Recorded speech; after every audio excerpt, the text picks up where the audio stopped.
Selamat datang di Beetle Channel, semoga kita bahagia. Jangan lupa subscribe, like, komen dan share agar channel ini semakin berkembang. Terima kasih. Novel Kemenangan Dalam Hidup, Bab 1751-1755. Bab 1751. Di Summerland, tekad pemerintah berkuasa di atas segalanya. 4 bank komersial besar tampaknya menjalankan bisnis mereka sendiri dan telah memotong tenggorokan kompetisi, tetapi mereka, pada kenyataannya, dijalankan oleh orang yang sama. Kebijakan pemerintah adalah prinsip tertinggi yang mendikte perilaku mereka. Itu adalah karakteristik klasik dari sebuah negara perusahaan yang dimiliki. Namun, 50 miliar bukanlah jumlah yang kecil. Jika masing-masing dari 4 bank komersial meminjamkan 50 miliar, jumlahnya akan menjadi 200 miliar. Jika tidak meminjam jumlah seperti itu dari 4 bank, itu tidak lebih dari mimpi pipa. Ada batas kredit untuk unit. Batas adalah salah satu yang dibagi oleh semua bank.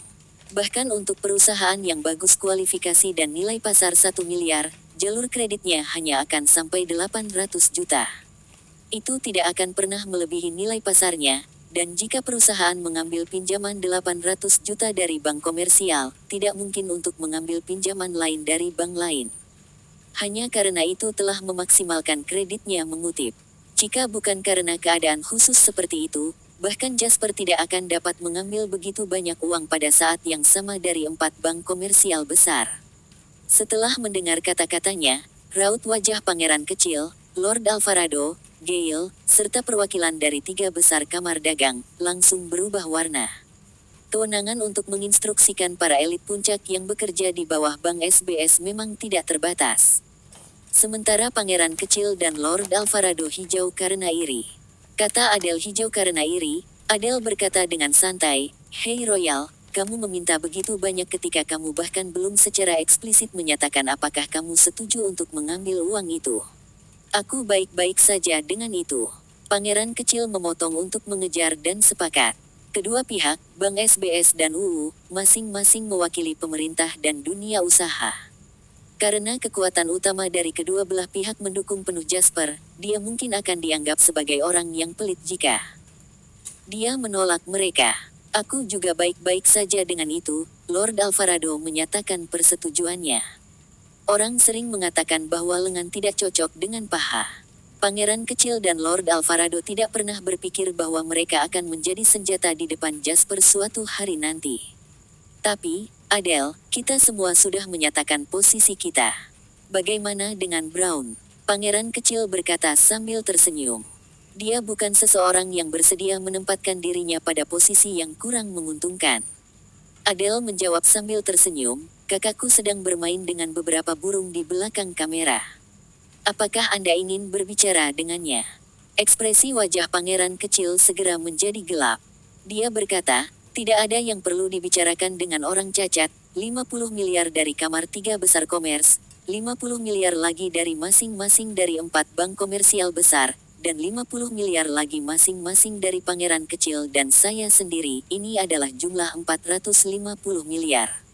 Belum lagi 80 miliar dari Gale, sehingga totalnya menjadi 530 miliar. Jasper, apakah Anda akan berkelahi dengan Wall Street besok dengan semua uang ini?" Lord Alvarado tiba-tiba bertanya. "Amerika Serikat, sebenarnya." Jasper menawarkan tanggapan singkat. Dia kemudian melanjutkan, "Namun, tidak harus Wall Street. Karena saya meminjam uang alih-alih meminta investasi, saya tidak dapat memberitahu Anda terlalu banyak detail.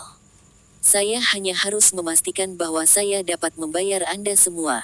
Omong-omong, izinkan saya menyebutkan kembali persyaratan pembayaran dan hipotek." Jasper ragu-ragu sejenak dan menekan dengan kecepatan yang tidak tergesa-gesa, "Bunga dihitung sebesar 20%, dan periode penggunaan adalah setengah bulan. Setengah bulan sudah cukup untuk menentukan menang atau kalah. Jika saya menang, saya akan dapat membayar kembali semua uang Anda. Namun, jika saya kalah, semuanya akan berakhir. Jadi, saya menawarkan saham saya atas semua JW Capital dan anak perusahaannya sebagai jaminan." Setiap kata yang diucapkan Jasper terdengar keras dan jelas. "Ini akan mencakup semua saham Nokia Group yang baru saja saya peroleh. Dalam konferensi video, tidak ada yang berbicara. Pada titik ini, bisnis pinjaman hipotek ini bukan lagi masalah kekurangan jalur kredit pada agunan. Semua orang tahu bahwa Jasper mempertaruhkan nyawa dan harta keluarganya untuk ini. Jasper, sebelum yang lainnya, aku harus mengakui bahwa Latmire keberanianmu, Tuhan Alvarado memecah kesunyian dan mengucapkannya perlahan. Jasper tersenyum sebagai tanggapan dan berkata, kamu tidak perlu mengagumiku. Tetapi dalam perang ini, saya tidak akan meninggalkan jalan mundur untuk diri saya sendiri. Dengan pernyataan ini, keheningan menyelimuti ruangan sekali lagi. Lord Alvarado dan Pangeran Kecil saling bertukar pandang dan menggelengkan kepala dengan senyum pahit di wajah mereka.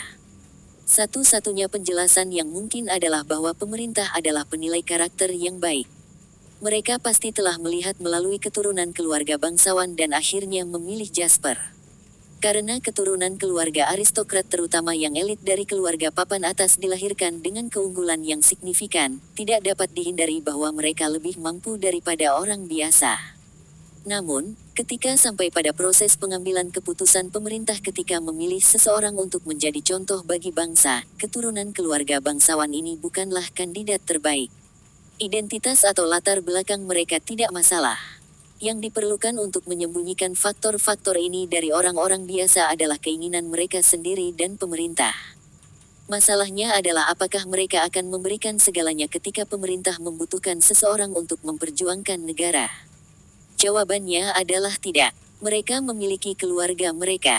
Mereka terikat dengan manfaat. Itu tidak mungkin.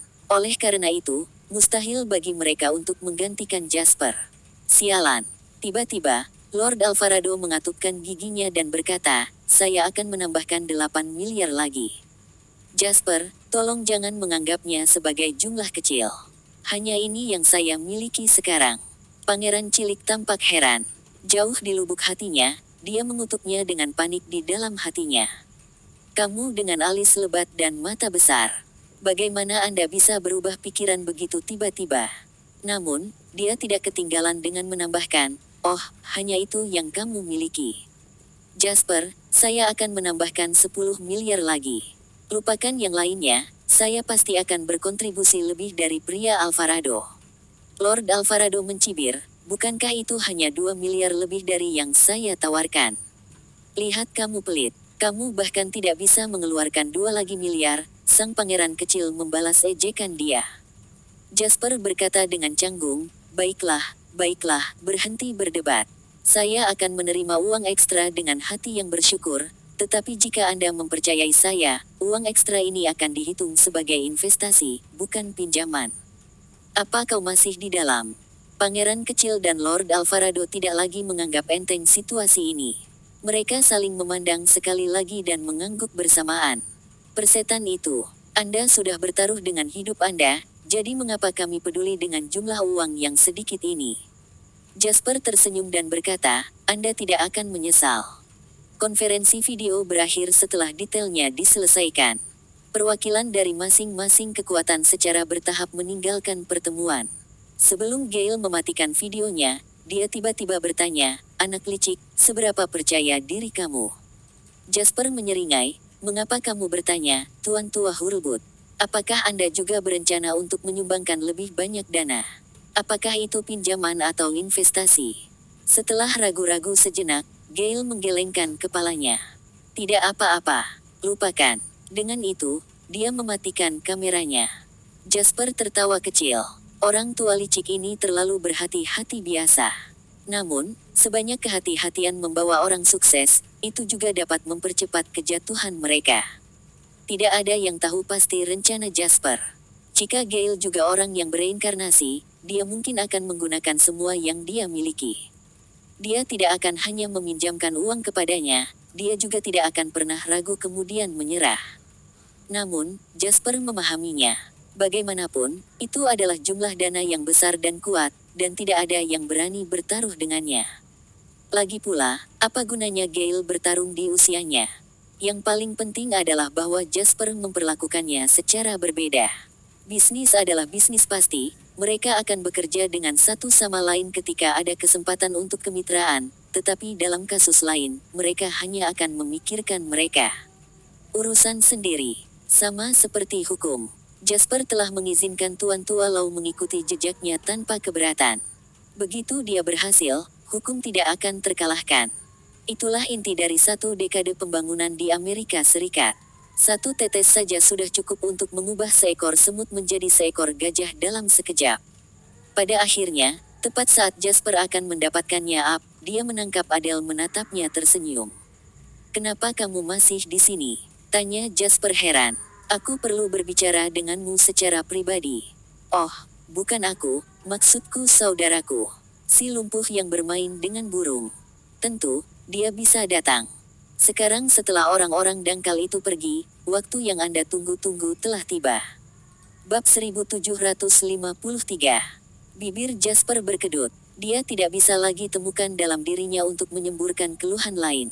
Bagaimanapun, itu akan menjadi tabu utama bagi siapapun yang lumpuh dari pinggang ke bawah. Tentu, tidak perlu menghindari topik sama sekali, tetapi itu hanya bijaksana untuk menutup mulut seseorang ketika berbicara di dekat orang yang bersangkutan. Adele adalah satu-satunya yang merasa lucu menyebut kakaknya cacat.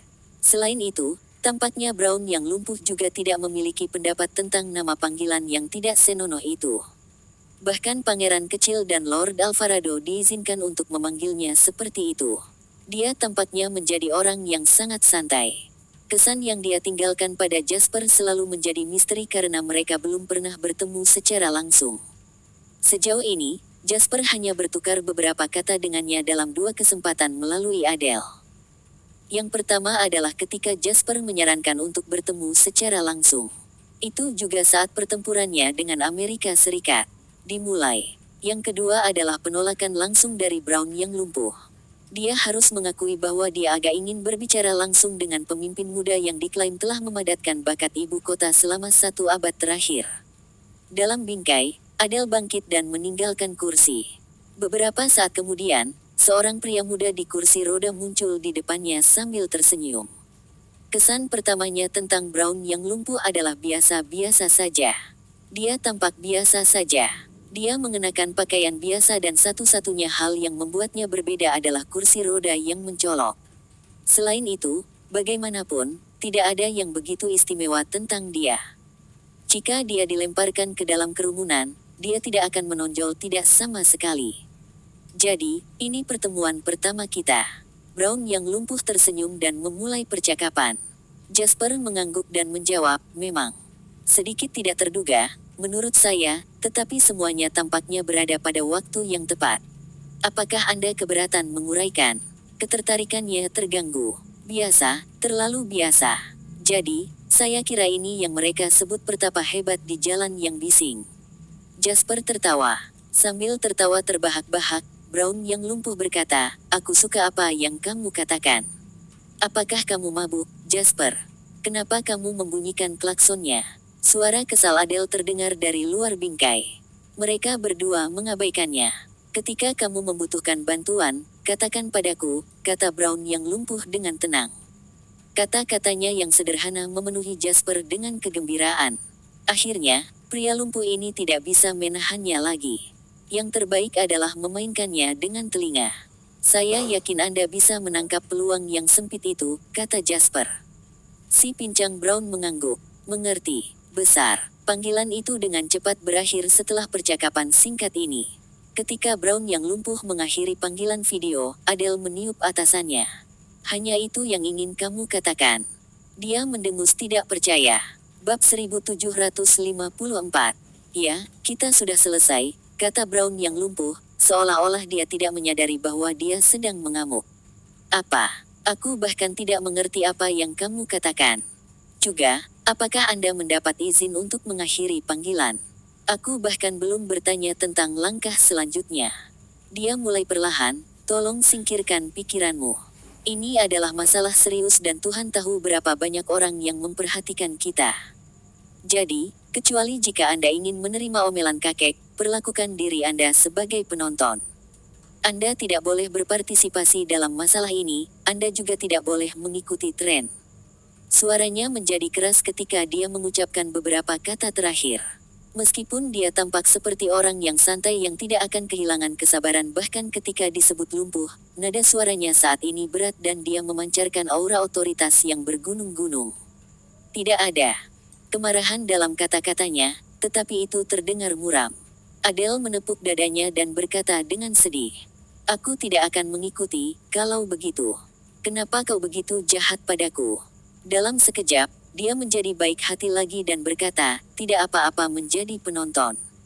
Bisakah Anda mendorong saya keluar untuk mendapatkan sinar matahari? Saya mulai berjamur setelah seminggu hujan." Dia mendorongnya keluar dari rumah dengan patuh tetapi tetap keras kepala. "Tapi apa yang kalian bicarakan? Terlebih lagi, saya perhatikan bahwa ketika Anda mengatakan kepadanya untuk memberitahu Anda jika dia membutuhkan bantuan, maka dia mengatakan kepada Anda untuk menangkap beberapa peluang atau sesuatu dan serangkaian hal lainnya. Bagaimana dia bisa bersikap seperti ini ketika kamu menawarkan bantuan padanya?" Brown yang lumpuh tersenyum dan berkata, "Disinilah segalanya menjadi menarik.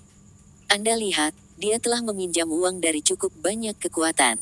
Ini mungkin tampak seperti pinjaman di permukaan, tetapi sebenarnya ini adalah penyelesaian. Ini adalah ketel ikan yang sama sekali berbeda. Tidak ada yang bisa dikatakan jika dia kalah, tetapi jika dia menang, dia berjanji untuk membayar setiap sen bunga terakhir. Padahal, dia tidak akan membayar 1 sen ekstra. Oleh karena itu akan menjadi kasus yang berbeda jika dia membiarkan kita menangkap peluang itu sendiri karena itu akan dihitung sebagai milik kita sendiri." Dia sedikit menyipitkan mata dan berkata, "Namun, aku hanya ingin tahu di mana dia menemukan kepercayaan diri untuk memainkan game seperti ini. Mungkin dia kehilangan beberapa hal dan hanya merasa dia tidak punya apa-apa lagi. Anda mungkin hanya terlalu banyak berpikir." Dia menyeringai. "Mungkin." Brown yang lumpuh dengan lembut menutup matanya dan menghadap matahari. Dia menghela nafas. "Ini dingin. Aha, ini musim gugur." Pada saat ini, Jasper sedang melakukan panggilan telepon dengan Celine. "Apa kamu yakin? Ayahku harus istirahat sekarang. Jika saya membangunkannya dan gagal meyakinkannya, saya akan berada dalam masalah besar." Dia terkejut mengetahui bahwa Jasper ingin menghubungi ayahnya. Jasper berkata dengan suara hangat, "Saya sudah menghubungi pasukan domestik. Selama ada manfaat yang cukup, Sentel dan yang lainnya pasti akan mengirim sendiri ke depan pintu saya. Pesta terakhir yang bisa kuadakan adalah keluargamu, jadi aku ingin mencobanya." Celine ragu-ragu. "Tapi keluarga kami cukup rumit. Hal-hal tidak sesederhana yang Anda pikirkan. Bahkan ayahku tidak bisa menjadi diktator dalam banyak hal.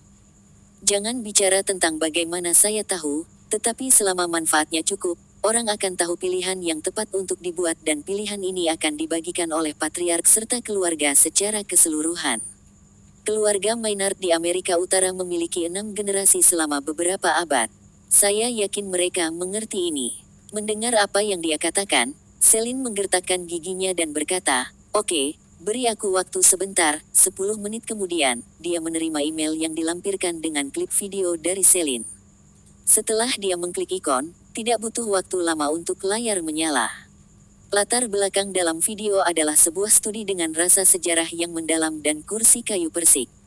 Duduk di kursi adalah seorang pria paruh baya dengan piyama, tampak sedikit kelelahan. Meskipun rambut putih memenuhi pelipisnya, dirinya yang masih muda masih terlihat samar-samar. Pria yang berbagi alis Celine ini adalah kepala keluarga Maynard saat ini di Amerika Utara, Alan Maynard. "Jadi, kamu Jasper Lane." Bibir Alan terbuka untuk berbicara. "Halo, Tuan Maynard," sapa Jasper dengan sopan. Ucap Alan sambil tersenyum. "Saya memiliki gula darah rendah. Celine tidak akan pernah membangunkanku tanpa keadaan darurat. Jadi, ada apa?" Jasper senang bisa langsung ke intinya. Dia segera menjelaskan, "Saya di sini untuk memberikan sejarah Amerika Utara kesempatan untuk membawa dirinya ke tingkat berikutnya." Ekspresi Alan tetap tidak berubah, tapi dia mengangkat alis. "Oh, kata-kata besar, anak laki-laki. Ayo, ceritakan semuanya padaku. Apa yang membuatmu begitu percaya diri?" Terlepas dari kata-kata yang keluar dari bibirnya, terlihat jelas dari ekspresi dan nada suaranya bahwa dia tidak menganggap serius Jasper. Namun, Jasper tidak keberatan.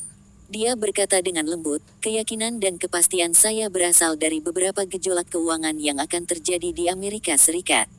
Bab 1755. Kekacauan keuangan. Alan terdengar lucu. Seolah-olah orang dewasa melihat seorang anak mengambil tongkat kayu seolah-olah mereka adalah pahlawan. Bukannya dia memandang rendah siapapun, tetapi dia hanya merasa bahwa anak ini sangat naif dan memandang sesuatu dengan cara yang begitu sederhana. Jasper, kamu tidak bisa menjadi pahlawan hanya dengan tongkat. Amerika Serikat telah membangun supremasi sejak Perang Dunia II. Rupanya, tidak ada seorang pun di bumi ini yang cukup kuat untuk menghadapi mereka. Bukan Anda atau Summerland. Alan berbicara dengan acuh tak acuh. Jika Anda di sini untuk mendiskusikan masalah ini dengan saya pikir saya tidak akan membuang waktu saya lagi untuk berbicara dengan Anda. Tunggu sebentar, Tuan Maynard. Jasper melanjutkan kata-katanya sambil menyerahkan dokumen kepadanya. Lihat ini. Alan sedikit mengernyit tapi masih menerima dokumen itu dengan sabar. Hanya pandangan sepintas pada isinya adalah cukup untuk membuat Alan merasa cemas dengan titik bahwa asterisnya jatuh kembali ke tubuhnya kursi. Semakin Alan melihat dokumen itu, semakin serius ekspresinya. Dokumen tersebut merupakan analisis atas ekonomi Amerika yang ditulis oleh Jasper.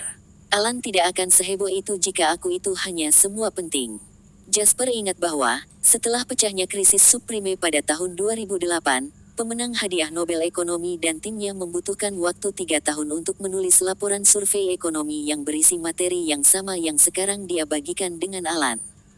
Komunitas ekonomi global adalah kaget setelah membaca ekonomi terbaru laporan yang dikenal sebagai laporan menyeluruh dan survei fundamental dari Amerika.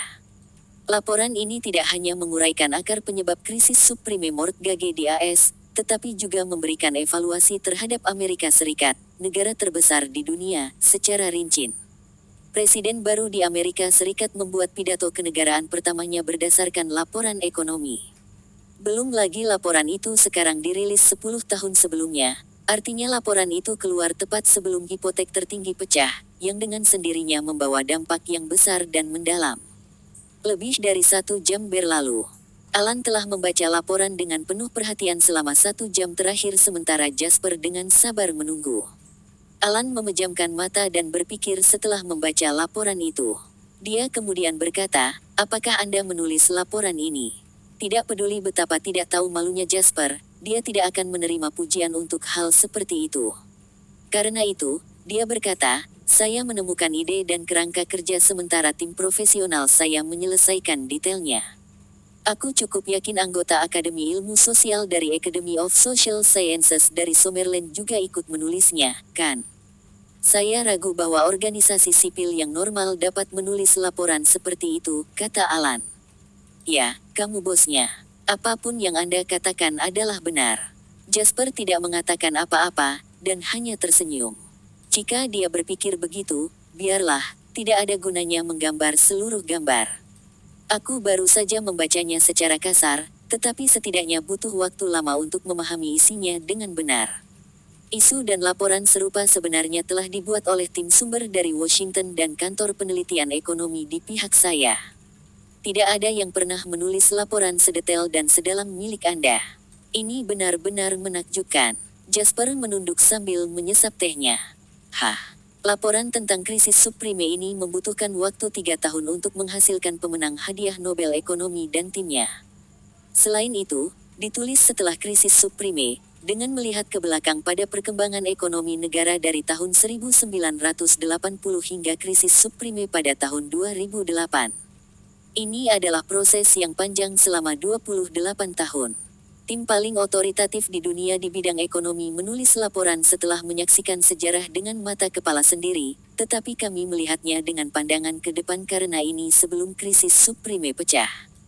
Bagaimana mungkin laporan itu tidak menakutkan? Bagaimana mungkin itu tidak mendalam? Bagaimana mungkin tidak mengherankan? Apa yang ingin kamu dapatkan hanya dengan laporan ini? Pertanyaan Alan membuat Jasper mengangkat kepalanya untuk menatapnya, Patriark Maynard dari Amerika Utara. Bapak, Maynard, alih-alih menanyakan apa yang saya inginkan, mengapa Anda tidak memberitahu saya apa yang bisa saya lakukan untuk Maynard, dan sebagai gantinya apa yang bisa dilakukan Maynard untuk membayar saya kembali? Alan mulai tertawa. Namun, tidak ada tanda-tanda sikap acuh tak acuh dalam nadanya kali ini. Bahkan tim sumber daya teratas dari Washington tidak dapat menulis laporan seperti itu. Dengan demikian, Jasper sudah mendapatkan rasa hormat Alan. Seperti yang saya katakan, saya bisa memberikan yang lebih baik peluang bagi Maynard. Saya cukup yakin Anda, Tuan Maynard, cukup pintar untuk memahami sistem ekonomi saat ini di Amerika Serikat bahkan tanpa laporan. Masalah pasti akan muncul cepat atau lambat, hanya saja tidak ada yang yakin kapan dan bagaimana akhirnya. Jasper sedang bermartabat saat dia menatap Alan dan berkata dengan nada serius. Tapi sekarang, akulah yang akan meledakkan masalah untuk membuat segalanya lebih menarik.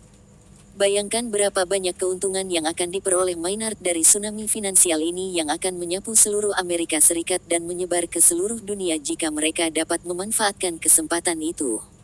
Saya kira arti dari sesuatu seperti ini tidak perlu disampaikan oleh junior seperti saya, Pak Maynard. Alan menyipitkan matanya dan berkata dengan lembut, saya hampir tidak mungkin menyebabkannya terjadi terlepas dari beberapa masalah dalam sistem ekonomi mereka. Setelah perintah penguncian dicabut, kumpulan dana lebih dari 900 miliar dolar akan dibuka, sementara saya juga mengumpulkan 800 miliar dolar lagi di Summerland. Apakah itu cukup? Jasper menyela Alan dan berkata. Alan mengangkat alisnya sedikit. Ini bisa jadi karena Jasper mencoba menyela pembicaraan atau karena nomor yang baru saja dia sebutkan. Bapak Maynard, Anda mungkin lupa bahwa saya memiliki Summerland di belakang saya. Alan tertawa terbahak-bahak setelah mendengar kata-kata itu. Anak muda, katakan saja padaku apa yang kamu ingin aku lakukan. Jasper kemudian menghela nafas lega ketika Alan selesai mengatakan ini. Dia tahu bahwa Alan telah membuat keputusan. Bersambung, terima kasih telah menyaksikan dan mendukung channel ini.